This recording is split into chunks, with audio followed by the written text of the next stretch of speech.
So I remember you telling me about how like the hug and close embrace sort of dives back into the roots a little bit.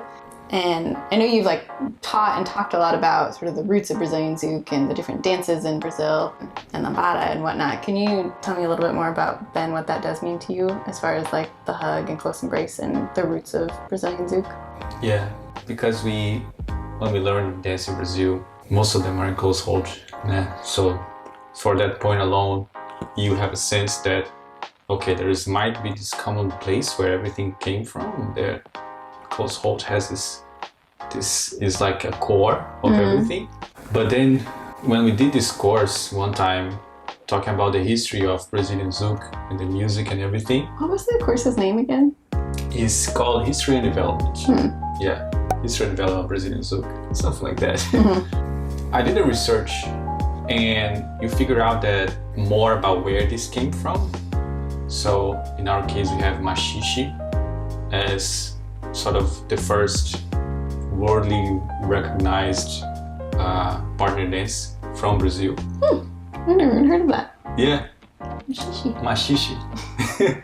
And it's all in close hold. Basically, it's in close hold the whole time. And when you study where Brazilian Zouk came from, and then of course you go to lambada and where lambada came from, and then you get to machixe. Yeah. And then studying more and searching more on YouTube, digging more, I found this very cool video, 1 hour and 20 minutes long. Somebody, long ass YouTube video.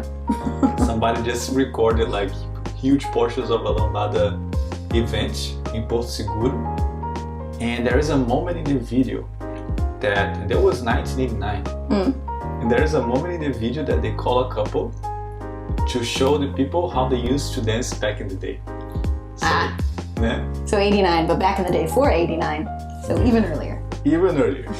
So like, oh, so that's how we used to dance. And then they start dancing and they do basics and they do the whole thing in close embrace. Yeah. Of course, they have a completely different posture. Yeah, something more old school, very old school. And I bet some short skirts were involved as well. Yes. Exactly. And it's interesting too to see that then after they start dancing, somebody else starts speaking again, another one of the MCs of the party. And they say, that's how we used to do back then. There was no opening. You stay closed the whole time. So I feel like this is again demonstrating one more time that everything starts close and then we start opening up.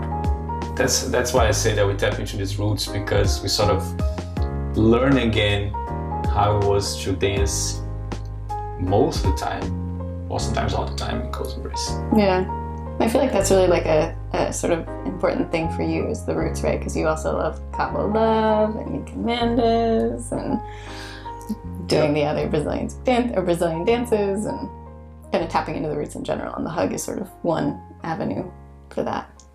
Yeah.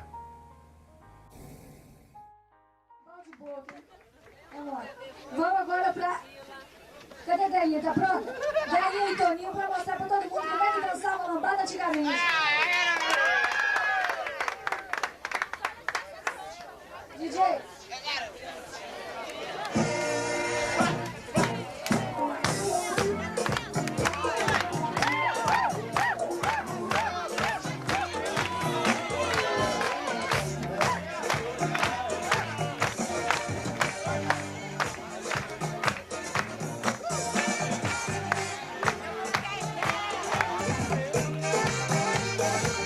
Pessoal aqui, por gentileza, abrir mais para quem está da lateral ver melhor. Pessoal, abre mais, vamos deixar espaço aqui. Chega mais para as laterais.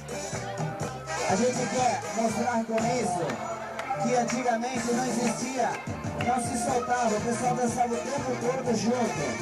Não se soltava, é isso aí, né, Brad?